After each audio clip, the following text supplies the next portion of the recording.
अपनी कामधेनु गौशाला में हमारे राम अवतार दुबे जी जरा खड़े होकर सबको दर्शन कराइए। एक टूटे हुए पैर की गाय को आपने गोद लिया है और हर महीना उसका गौशाला में भरण पोषण करते हैं। हमारे अशोक अग्रवाल जी खड़े हो जाइए। एक गाय आपने गोद ली है और गौशाला में आपकी गाय पलती है, उससे आपका संबंध है, गाय से मिलने जाते हैं।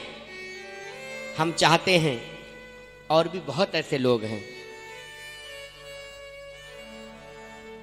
हमारे यहां जितने सब लोग बैठे हैं ये सब हैं तो गौ सेवक, लेकिन गौ सेवा से भागते हैं।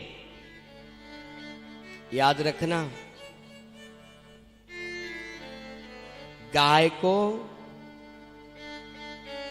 रोटी देने से काम नहीं चलेगा। आपको लगता है हमारी घरवाली बनाती है और पहली रोटी कनस्तर में फेंक देती है। जब 20-25 दिन इकट्ठे हो जाते हैं तो किसी डेयरी वाली के द्वारे पे उड़े ले आते हैं कि गैया खिला देना।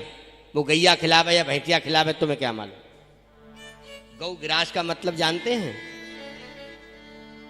जैसे घर में कितने लोगों का ग्रास बनता है, ग्रास माने भोजन।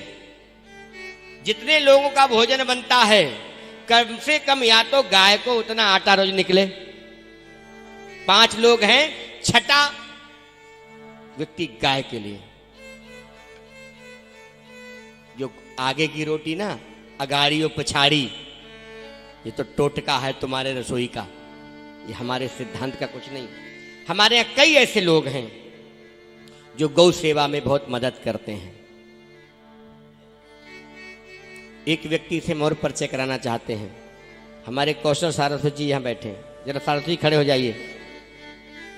ये कौशल सारस्वत जी, हमने एक संकल्प किया गौशाला का और इन्होंने उसे सींचा। और आज भी ऐसे लोगों की हमें आवश्यकता है। हमने कोई गौशाला किसी स्वार्थ से नहीं बनाई है, उसमें कोई निजी स्वार्थ नहीं है। निजी स्वार्थ एक यही है, हम केवल गंगा जल और गाय का दूध ही पीते हैं। अगर देसी गाय का दूध नहीं मिलेगा तो भूखा रहना मंजूर है, लेकिन गाय देसी का ही दूध पिएंगे। और इसीलिए एक मन में संकल्प आया और उस संकल्प को हमारे कौशल जी, यहां बहुत लोग ऐसे बैठे, सबको खड़ा नहीं कर सकते। ये सब लोग ऐसे बैठे हैं जिनका हमारे उस संकल्प में सहयोग रहता है। और हम आप लोगों को भी इस सहयोग के लिए,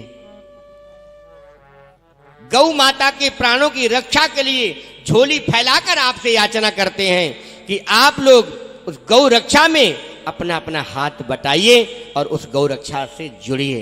जरूरी नहीं है कि आप हम पैसे वाले नहीं हैं, हम नहीं जुड़ सकते।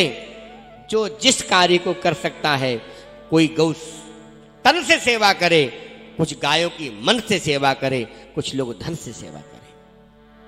इस गौ माता आपको इतना सामर्थ्य कर देगी कि आप तो एक गाय की बात कर रहे हैं, आप 2, 4, 5 गाय पालने की भी स्थिति में हो जाएंगे।